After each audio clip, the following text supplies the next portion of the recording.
నమస్కారం. ఇవాళటి నా topic stock market. Stock market పైన అసలు ఎట్లాంటి సందర్భాల్లో మనం ఇన్వెస్ట్ చేయాలి, ఎప్పుడు ఇన్వెస్ట్ చేయాలి, ఎంత ఇన్వెస్ట్ చేయాలి అనేది మనందరికీ కూడా ఎంతో కొంత తెలియాల్సిన అవసరం ఉంది. తెలియకుండా ఇన్వెస్ట్మెంట్లకు దిగకూడదు. ఇన్వెస్ట్మెంట్ అనేది షార్ట్ టర్మ్ ఉంటుంది, లాంగ్ టర్మ్ ఉంటుంది. మనం ఎంత రిస్క్ చేస్తాము అనే దాని మీదనే మన ఇన్వెస్ట్మెంట్లు డిపెండ్ అయి ఉండాలి. మన రిస్క్ను దాటి ఎప్పుడు ఇన్వెస్ట్ చేయకూడదు, ఎందుకంటే అది మంచిది కాదన్నమాట. ఇదంతా చెప్పడానికి కారణం ఏంటి అంటే, ఇవాళ నేను మీకు కొంత చూపిద్దాం అనుకుంటున్నాను ప్రజలారా. Just look at this thing. ఈ విషయం చూడండి. Hyderabad techie kills wife children before ending life.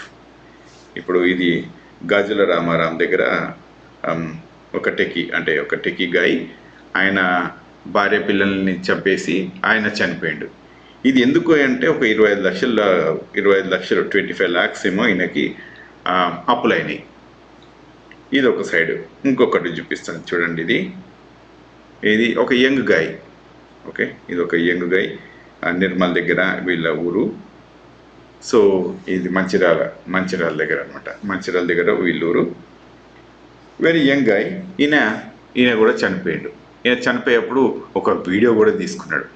ఒక వీడియో తీసుకొని అసలు ఆయన చనిపోవడానికి రీజన్స్ ఏంటి, అది వాళ్ళ అమ్మ నాన్న వాళ్ళకి సారీ చెప్తూ, వైఫ్కి కిడ్కి సారీ చెప్తూ ఆయన చనిపోవడం జరిగింది.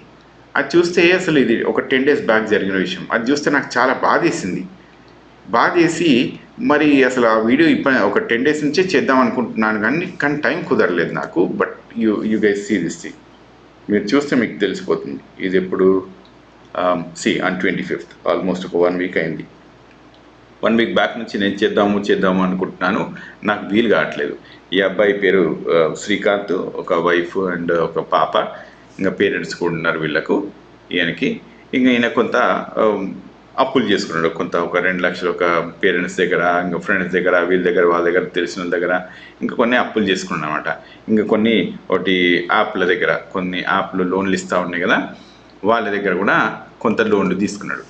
హ్యాండ్ లోన్స్ తీసుకొని ఆయన మరి ఏం చేసిండు ఈ హ్యాండ్ లోన్స్ తీసుకొని అంటే, స్టాక్ మార్కెట్లో పెట్టిండు. మరి స్టాక్ మార్కెట్ మీద పెట్టినప్పుడు ఈ అబ్బాయికి ఏమన్నా దీని మీద ఎక్కువ నాలెడ్జ్ ఉందా అంటే, మోస్ట్ లైక్లీ చాలామందికి కూడా ఫాస్ట్గా డబ్బులు రావాలి, స్టాక్ మార్కెట్లో ఫాస్ట్గా వస్తాయి, లేకుంటే బిట్కాయిన్ వాటిలో చాలా ఫాస్ట్గా వస్తాయి అన్న ఒక ఉద్దేశం ఉంది. ప్రజలారా ఒకటి గుర్తుపెట్టుకోండి, అంత ఫాస్ట్గా డబ్బులు వచ్చేది ఉంటే మనకంటే పెద్ద బిజినెస్లో ఉంటారు, రైట్? ఇప్పుడు అంబానీ, అదానీ ఇట్లా పెద్ద బిజినెస్లో ఉంటారు కదా, వాళ్ళు ఇంకెక్కువ తీసుకుంటారు కదా. మరి అంత ఫాస్ట్గా వస్తే మరి ఎందుకు వాళ్ళు అది చేయకుండా జస్ట్ వాళ్ళు ఒక రొటీన్ పద్ధతులన్నీ ఒక ప్రాసెస్ వెళ్తుండ్రు? సరే, వాళ్ళని పక్కకు పెట్టేసేయండి. రాకేష్ జుంజున్వాలా గారు ఉంటారు.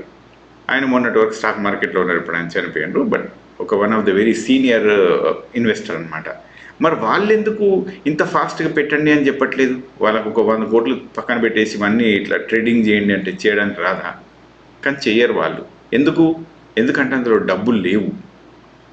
నీకు short term investment, long term investment అని 2-3 పద్ధతులలో చూసుకుంటే, షార్ట్ టర్మ్ ఇన్వెస్ట్మెంట్ అంటే ఏంటంటే ఒక 6 months వేసుకోవచ్చు స్టాక్ మార్కెట్లో. షార్ట్ టర్మ్ అంటే ఒక 6 months, ఇక మిడ్ టర్మ్ అంటే ఒక 6 months నుంచి ఒక 2 years అని, లాంగ్ టర్మ్ అంటే ఓవర్ పీరియడ్ ఆఫ్ 2 years తర్వాత కంటే ఇంకా కొంచెం ఎక్కువ అన్నట్టు మనం యూజువల్గా స్టాక్ మార్కెట్ టెర్మినాలజీ మనం ఈ పద్ధతిలో చూసుకోవచ్చు.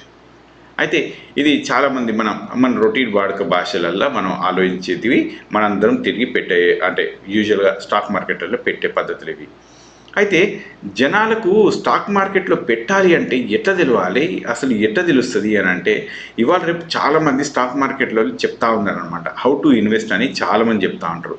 ఒక అబ్బాయి ఉంటాడు, రాహుల్ జైన్ అని. He's very good. మీరందరూ ఆయనని యూట్యూబ్లో ఫాలో చేయండి, కింద లింక్ కూడా ఇస్తాను నేను. అట్లాగే అక్షత్ శ్రీవాస్తవ అని ఉంటాడు, ఆయన కూడా చాలా బాగా చెప్తూ ఉంటాడు. ఇంకా చాలామంది తెలుగు వాళ్ళు కూడా ఉన్నారు, చాలామంది ఉన్నారు కాబట్టి వాళ్ళ దగ్గర నుంచి కూడా చూసుకోవచ్చు. వీళ్ళిద్దరు చెప్పిందేమో ఇంగ్లీషు, ఇంకా మిగతా వాళ్ళు తెలుగులో వాళ్ళు కూడా ఉన్నారు. దీంతోపాటు రోజు బిజినెస్ న్యూస్ చూడాలి మనము. ఇప్పుడు స్టాక్ మార్కెట్ అంటే ఒక ఇన్వెస్ట్మెంట్ అంటే ఇది చాలా ఫాస్ట్గా జరిగే ట్రేడింగ్ అనమాట. అంత ఫాస్ట్గా జరిగే ట్రేడింగ్ వల్ల ఎప్పుడైనా సరే మనం ప్రాపర్గా అనలైజ్ చేసుకొని ప్రాపర్గా చదువుకుంటూ ఒక సిస్టమాటిక్ పద్ధతులలో వెళ్తే తప్ప ఇందులో డబ్బులు రావు. లేకుంటే డబ్బులు పోయే అవకాశాలే ఎక్కువ. ఎందుకు అంటే మనం భయానికి సెలౌట్ చేసేస్తాం, ఇమోషనల్గా సెలౌట్ చేసేస్తూ ఉంటాం. ఇన్ఫర్మేషన్ ప్రాపర్గా లేక సెలౌట్ చేస్తూ ఉంటాం, ఇన్ఫర్మేషన్ ప్రాపర్గా లేక కొంటూ ఉంటాం. అది హైలో ఉన్నప్పుడు కొంటూ ఉంటాం, అది లోలో ఉన్నప్పుడు అమ్మేస్తూ ఉంటాం. సో ఇట్లాంటివి చాలా జరుగుతూ ఉంటాయి అన్నమాట. వీటన్నిటిని అవాయిడ్ చేసుకొని ముందుకెళ్ళాలి స్టాక్ మార్కెట్ అంటే. అది ఎలాగంటే నేను కొంత రాసుకొచ్చినా మీకు చూపిస్తాను చూడండి ప్రజలారా, హౌ టు ఇన్వెస్ట్. ఇప్పుడు నేను ఇది రాసినంత పర్ఫెక్ట్ అన్నట్టు కాదు, లేకుంటే నేను ఏదో గొప్ప అన్నట్టు కాదు, మీకు అందరికి తెలియాలి how this thing will work అనేది నేను మీకు చూపిస్తాను చూడండి. ఇక్కడ I show you few things. మనం స్టాక్ మార్కెట్లో మన ఇన్వెస్ట్మెంట్ ఎప్పుడైనా ఒక కంటిన్యూస్ గ్రోత్ లాగా ఉంటుంది అన్నమాట. అయితే దీనికి ఒక స్టెప్ వైజ్ అప్రోచ్. ఇందులో డబ్బులు ఉన్నాయి, స్టాక్ మార్కెట్ డబ్బులు లేకపోవడం, స్టాక్ మార్కెట్లోనే డబ్బులు ఉంటాయి, ఇంకెక్కడ ఉండవు. ఇంత ఉన్నంత డబ్బులు మీకు దేంట్లో ఉండవు. స్టాక్ మార్కెట్లో చాలా ఎక్కువ డబ్బులు ఉంటాయి. But at the same time మనం ఎట్లాంటి కంపెనీస్లో పెడుతున్నాము, ఏం పెడుతున్నాము, ఏ టైంలో పెడుతున్నాము, ఎట్లా పెడుతున్నాము అనేది ప్రాపర్ రీసెర్చ్ అండ్ అనాలిసిస్ చెయ్యాలి. రైట్. సో దీనికి నేను కొంత రాసుకొచ్చిన ఇది చూడండి. First educate your self. మనము ఎన్నేళ్ళు పడుతుంది అంటే, ఇప్పుడు మన పేరెంట్స్ లెట్స్ సే ఇప్పుడు ఫస్ట్ జనరేషన్ సెకండ్ జనరేషన్ మనం ఉంటాం, ఓకే, మనమే ఫస్ట్ జనరేషన్ అనుకో. మన ఫస్ట్ జనరేషన్ అయితే మన పేరెంట్స్ కనుక స్టాక్ మార్కెట్లో ఇట్లా బిజినెస్లలో ఎక్కువ అంటే బిజినెస్లు ఏం చేయకపోతే స్టాక్ మార్కెట్లలో మనము at least take 3 years of time. 3 years గ్రాడ్యువల్గా పెట్టుకుంటూ చదువుకుంటూ వెళ్ళండి. పెట్టుకుంటూ చదువుకుంటూ ఒక 3 years టైం తీసుకోండి. Nothing wrong with that. మనం తొందరపడి పెట్టి డబ్బులు నష్టపోయేదానికంటే గ్రాడ్యువల్గా నేర్చుకొని మన డబ్బులు సంపాదించడం అనేది ఇంపార్టెంట్. రైట్. రెండో పాయింట్ చూపిస్తారు, సెట్ ఫైనాన్షియల్ గోల్స్. ఇప్పుడు ఫైనాన్షియల్ గోల్స్ అంటే మనకు 2-3 పద్ధతులలో చూసుకోవచ్చు. మీకు 2-3 పద్ధతులలో ఈ ఫైనాన్షియల్ గోల్స్ మీకు షార్ట్ టర్మ్ కావాలా, మిడ్ టర్మ్ కావాలా, లేకుంటే లాంగ్ టర్మ్ యొక్క రిటైర్మెంట్ కావాలా, ఎట్లా కావాలి అనేది మనం అసెస్ చేసుకోవాలి. మనం అసెస్ చేసుకొని మరి పెడుతున్న డబ్బులని మనము ఎంత అబ్జర్వ్ చేసుకోగలం, నష్టం వస్తే మనం దాన్ని అబ్జర్వ్ చేసుకోగలమా లేదా అనేది ఒక పకడ్బందీ లెక్క మనకు ఉండాలి. జేబులోకి వెళ్ళి అన్నీ తీసేసి ఇంకా అప్పులు తీసుకొచ్చి అందులో పెట్టేస్తే మరి అవసరం పడితే రేపు పొద్దున డబ్బులు ఎట్లా కడతారు? మరి మీకు డబ్బులు వెనక్కి రాలేదనుకో, స్టాక్ మార్కెట్లో ఇన్వెస్ట్మెంట్ ఏదైనా కానీ, ఒక ల్యాండే అనుకోండి, ఇంకా వేరే ఏ పద్ధతి అని అనుకోండి, మీకు పెట్టిన డబ్బులు మీకు ఇన్వెస్ట్మెంట్ వెనక్కి రావడానికి కష్టమైంది. అప్పుడు మీ సర్వైవల్ ఏంటి? How will you do that?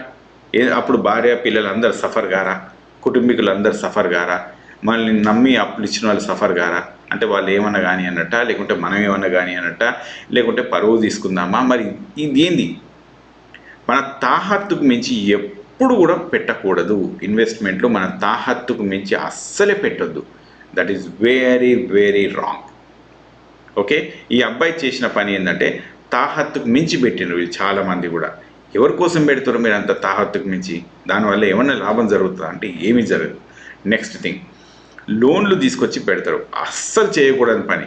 లోన్లు తీసుకొచ్చి పెద్ద పెద్ద ఇన్వెస్ట్మెంట్లు పెడితే, ఎస్పెషల్లీ స్టాక్ మార్కెట్లో పెడితే, అది తీసుకునే కెపాసిటీ మీకు కనుక లేకుంటే 95% ఆఫ్ ద టైమ్స్ జనాలు నష్టపోతారు. మరి అట్లాంటి రిస్క్ మనం చేయాల్సిన అవసరం ఉందా అనేది మనం తెలుసుకోవాలి. కనుక అట్లాంటి రిస్క్ నన్ను అడిగితే చేయొద్దు అని క్లియర్గా ఖరాఖండిగా చెప్తా. థర్డ్ థింగ్, మనకు ఎమర్జెన్సీ ఫండ్స్ ఉండాలి. ఎంత ఉండాలి ఎమర్జెన్సీ ఫండ్స్ అంటే, కనీసంగా ఒక 3 నుంచి 6 నెలల మట్టుకు ఎప్పుడు ఒక ఎమర్జెన్సీ ఫండ్స్ ఉండాలి. అది లేకుండా మనము లేదు ఇవాళ వచ్చేసినా కదా ఆ డబ్బులు అక్కడ పెట్టేద్దాము, ఇంకో ₹200 అక్కడి నుంచి తీసుకొద్దాము, చాలా ఫాస్ట్గా పెరిగిపోతుంది, ల్యాండ్ స్టాక్ మార్కెట్ ఏదో ఒకటి ఫాస్ట్గా పెరుగుతుందంటే వద్దు. అట్లా చేయకండి. అట్లా చేసి మిమ్మల్ని మీరు నష్టపరచుకోకండి. మీ ఇబ్బందులలో మీరే మీ గోతిలో మీరే పడుతున్నట్టు ఒకటి గుర్తుపెట్టుకోవాలి. మీతో పాటు ఇప్పుడు వాళ్ళిద్దరిని చూసినాం కదా, టెకీగా ఏమో మొత్తం ఆయన కుటుంబీకులను చంపేసుకున్నాడు, ఈ అబ్బాయి ఏమో సెల్ఫీ వీడియో తీసుకొని సారీ చెప్పుకుంటూ అందరికీ చనిపోయాడు. మరి అది ఏం లాభం అది? రైట్. తర్వాత మనం ప్రతిరోజు బిజినెస్ న్యూస్ చదవాలి. బిజినెస్ న్యూస్ ప్రతిరోజు చదవాలి. చదివిన దాన్ని ముందుకు తీసుకెళ్ళాలి. ఎట్లా పనిచేస్తుంది స్టాకులు, ఏ స్టాకులలో డబ్బులు ఎక్కువ వస్తూ ఉంటాయి అనే దాని మీద ప్రాపర్గా అనాలిసిస్ చేసుకొని పెట్టుకోవాలి. మనకు కొన్ని న్యూస్ ప్రకారం వస్తూ ఉంటుంది. లెటర్స్ సే కోవిడ్ అప్పుడు ఒక చిన్న ఎగ్జాంపుల్ చెప్తాను, నా పర్సనల్ ఎక్స్పీరియన్స్ ఇది. కోవిడ్ అప్పుడు మ్యారథాన్ ఆయిల్ అని ఉంటుంది ఇక్కడ అమెరికాలో స్టాక్ మార్కెట్లో. మ్యారథాన్ ఆయిల్ ఉంటుంది. అది $3.25 ఎంతో వచ్చింది అనుకుంటా. సో లెట్స్ సే నేను ఐ థింక్ అరౌండ్ $3.50 కిందకి అక్కడ పడిపోయినప్పుడు నేను కొన్ని స్టాకులు కొన్నాను. ఎందుకంటే ఆ రోజు న్యూస్లో చూసినాను, నేనేం చూసినాను అంటే అసలు ఇట్స్ హార్డ్, అంటే అప్పుడు కొంత కష్టంగా ఉంది, ఆయిల్ వచ్చిన ఆయిల్ని అంతా ప్రిజర్వ్ చేయడం కష్టమవుతుంది అన్నప్పుడు స్టాక్ మార్కెట్లో బాగా పడిపోయింది మారథాన్ ఆయిల్. నాకు తెలిసి ఇది ఖచ్చితంగా పెరుగుతుంది, ఒక 6 మంత్స్కో 1 ఇయర్కో ఎంతో కొంత పెరుగుతూ ఉంటుంది అని అనిపించినప్పుడు పక్కగా తెలుసు, ఎందుకంటే ఆయిల్ ఎట్లయినా అవసరం పడుతుంది, దాని నీడ్ ఎంతైనా ఉంటుంది, ఇవాళ నష్టపోయొచ్చు stock, but for sure it will last long అని అనిపించింది. ఎందుకంటే ఆ కంపెనీ చాలా లాంగ్ లాస్టింగ్ కంపెనీ కాబట్టి మెయింటైన్ చేస్తుంది, ఆ సస్టైనబిలిటీ, ఆ ప్రెషర్ని తట్టుకోగలదు అని ఆ ఫైనాన్షియల్స్ చూస్తే నాకు అర్థమైంది కాబట్టి నేను కొన్ని తీసుకున్నాను. దానివల్ల కొంత లాభం జరిగింది. అది కొంత 3.5 అంటే దానికంటే ఎక్కువ వచ్చినప్పుడు, కొంచెం మంచిగా ఎక్కువ వచ్చినప్పుడు నేను అమ్ముకున్నాను. అలాగే ఇప్పుడు నా ఎగ్జాంపుల్ అన్నీ చెప్పట్లేదు, జస్ట్ మామూలుగా చెప్తున్నాను. మనము న్యూస్ని అనలైజ్ చేసుకుంటూ వెళ్ళాలి. అట్లయితే మనకు కొంత లాభం జరుగుతుంది. ఏం తెలియకుండా మాత్రం హైప్ని మాత్రం పట్టుకొని పరిగెత్తినమా, మనం నష్టపోయే అవకాశాలు ఎక్కువ ఉంటాయి. సిస్టమాటిక్ పద్ధతులలో వెళ్ళాలి ఎప్పుడైనా. కొంతమంది ఏం చేస్తారంటే బాండ్స్లో పెట్టడము, లేకుంటే ఇండెక్స్ ఫండ్స్లో పెట్టడం కానీ అట్లా చేస్తూ ఉంటారు. అవి కాకుంటే కొంత గోల్డ్లో కూడా పెట్టండి, ఆ తర్వాత కొంత రియల్ ఎస్టేట్లో పెట్టండి. అంతేగాని అన్నీ ఒకటే దాంట్లో పెట్టొద్దు. ఏ ఒకటి నష్టపోయినా మనకు నష్టం జరుగుతుంది. అయితే మనం ఫాస్ట్గా గ్రోత్ ఉంటుంది అనుకుంటే మాత్రం కొంత తప్పు అది. ఫాస్ట్గా దేంట్లోనూ గ్రోత్ ఉండదు. అదొక్కటి మనసులో పెట్టుకొని మనం స్టాక్ మార్కెట్లో దిగాలి. ఇవాళ రోజున స్టాక్ మార్కెట్ 140% ఆఫ్ జీడిపి ఉంది. అంటే లెట్స్ సే మన హోల్ బడ్జెట్ ఒక $100 బిలియన్ ఉందనుకుందాం. మనము స్టాక్ మార్కెట్ వాల్యూ మాత్రం 140 బిలియన్ జీడిపి ఉంది. అంటే ఎక్కువ ఉందన్నమాట, ఉండాల్సిన దానికంటే కొంచెం ఎక్కువ ఉంది. మరి ఇంత ఎక్కువ అమెరికా లాంటి కంపెనీస్కు అట్లాంటి దేశాల్లో ఎక్కువ అంటే కుదురుతుంది, కానీ మన ఇండియాకి కుదరదు. ఎందుకు కుదరదు అంటున్నాను అంటే, అమెరికాలో కంపెనీ లెట్స్ సే మైక్రోసాఫ్టే అనుకుందాము, లెట్స్ సే మనము యాపిలే అనుకుందాము, ఏదన్నా అనుకుందాము, మనం అది వాడుకోవచ్చు. లెట్స్ సే ఒక సింపుల్ ఎగ్జాంపుల్, ఇది ఒక స్టైలస్ ఉంది, ఇది ఒక కంపెనీ, ఇది రైట్, ఒక సామ్సంగ్ వాళ్ళది ఇది. సో ఇప్పుడు మనం వాడుతుందేమో నేను విండోస్ది. సో ఇది ఏమైనట్టు, త్రూఅవుట్ ద వరల్డ్ ఈ కంపెనీస్ యూజ్ అవుతున్నాయి, త్రూఅవుట్ ద వరల్డ్ యూజ్ అవుతున్నాయి కాబట్టి వాళ్ళ products throughout the world use అవుతున్నప్పుడు వాళ్ళకి అందరి దగ్గర నుంచి డబ్బులు వస్తాయి కాబట్టి వాళ్ళ జీడిపి ఎక్కువ నష్టమేమీ లేదు. కానీ మన దగ్గర ఎక్స్పోర్ట్స్ అంత ఎక్కువ లేవు. మన దగ్గర ఎక్స్పోర్ట్స్ ఎక్కువ లేనప్పుడు మన వాల్యుయేషన్ అంత ఎక్కువ పెరుగుతుంది అన్నప్పుడు అది కరెక్ట్ ప్రాసెస్ కాదనమాట. అది ఎట్లా అంటే ఒక సూడోగా పెరుగుతున్న స్టాక్ మార్కెట్ వాల్యూ, ఓకే, అది అజంప్షన్స్ పైన పెరుగుతున్న వాల్యుయేషన్ అనమాట. ఏదో ఒక రోజు ఈ బబుల్ పగిలిపోయినప్పుడు తొందరలో నష్టం కూడా జరుగుతుంది. అది చాలా హై వాల్యుయేషన్, మన ఇండియాకి సూట్ కాదు, అబవ్ అవర్ జీడిపి అనేది సూట్ కాదు. ఓకే, సో అదొకటి మనము చూసుకోవాలన్నమాట. తర్వాత మీకు ఇంకా కొన్ని రాసుకొని వచ్చిన సిస్టమిక్ అప్రోచ్ ఒకటి చెప్పినాను నేను మీకు ఎమర్జెన్సీ ఫండ్స్ చెప్పినాను, తర్వాత చదవడం రీసెర్చ్ గురించి చెప్పినాను, డిఫరెంట్ టైప్స్ ఆఫ్ స్టాక్స్లోగా పెట్టడం ఇంకొకటి ఉంటుంది. అంటే లెట్స్ సే ఇప్పుడు ఇండెక్స్ ఫండ్స్ ఒకటి ఉంటుంది కదా, అది ఇనీషియల్గా స్టార్ట్ చేసినప్పుడు ఇండెక్స్ ఫండ్స్లో పెట్టాలి. ఆ తర్వాత జరిగినప్పుడు ఇంకా మీకు తెలుసుకుంటున్నప్పుడు మీరు దాన్ని బ్యాలెన్స్ చేసుకుంటూ, లెట్స్ సే ఇప్పుడు మీకు ఇండియాలో అయితే ఏషియన్ పెయింట్స్ ఉంటుంది అనుకోండి, ఏషియన్ పెయింట్స్లో పెడతాం, లేదనుకోను పిడిలైట్లో పెడతాం, లేదంటే రిలయన్స్లోనో లేకుంటే ఇంకా వేరే ఏమైనా స్టాక్లోనో పెడుతూ ఉంటాం కదా. గ్రాడ్యువల్గా మనం ఎట్లా పెడుతుంటామో మనకు తెలుస్తూ పోతూ ఉంటుంది. అంతేగాని ఎట్ ఎ టైం చిన్న స్మాల్ క్యాప్ కంపెనీస్లో పెట్టడము, ఒక మిడ్ క్యాప్ కంపెనీ స్టేబుల్గా లేని ఫైనాన్స్లో పెట్టడం కానీ జరిగితే మనకు నష్టం జరిగే అవకాశాలే చాలా ఎక్కువ. కనుక ప్రజలారా, don't expect that you will make money over night in stock market. అది చాలా తప్పు. దానికి అట్లా రావు. వస్తుంది అనుకొని మీరు కనుక ముందుకెళ్తే నష్టపోయే అవకాశాలే చాలా ఎక్కువ. సో నాలెడ్జ్ గెయిన్ చేయండి, సిస్టమాటిక్ అప్రోచ్లో వెళ్ళండి, తర్వాత బ్యాకప్ కొంత ఉంచుకోండి. మీరు ఎంత పెడతారో అది నష్టపోతే కూడా నాకు ఏం కాదు అనుకునే సందర్భం ఉంటేనే దాంట్లోకి ఇన్వెస్ట్మెంట్లోకి దిగండి, లేకుంటే దిగకండి. You understand? కొంత బంగారం మీద పెట్టుకుంటే కొంత సేఫ్గా ఉంటారు. మొత్తం ల్యాండ్ మీద పెడితే ల్యాండ్ వాల్యుయేషన్స్ పెరిగి ఎట్ టైం ఇప్పుడు మన తెలంగాణలో అయినట్టు అవుతుంది. ఎందుకంటే ఎక్కువ ల్యాండ్ వాల్యుయేషన్ పెరుగుతూ ఉంటే మనకు బిజినెస్ చేయడానికి కూడా ఇబ్బంది అవుతుంది. ఎందుకంటే రెంటల్ ప్రాపర్టీస్ కూడా రెంట్స్ కూడా బాగా పెరిగిపోతూ ఉంటాయి. సో ఇట్లాంటివన్నీ జరుగుతూ ఉంటాయి. కనుక నేనేం చెప్పాలనుకుంటున్నా అంటే, at the end of the day మీరు ఒక ప్రాపర్ పద్ధతులలోనే మీరు స్టాక్ మార్కెట్లో ఇన్వెస్ట్ చేయాలి. ఎట్లా అంటే అట్లా చేయకండి. ఈ వీడియో దీంతో ఎండ్ చేస్తాను. మీకు ఏమైనా డౌట్స్ ఉంటే నాకు కింద పెట్టండి, నేను దాన్ని కూడా ఆన్సర్ చేసే ప్రయత్నాలు చేస్తాను.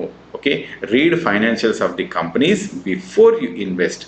Read which sector it is, మనం ఏ సెక్టార్లో పెడుతున్నామో ఆ సెక్టార్కి ఎంత గ్రోత్ ఉంది అనేది చూసుకుంటూ మనం చదువుకుంటూ వెళ్ళాలి. తొందరపడి మాత్రం వెళ్ళొద్దు. Okay, thank you very much. I will see you in the next video.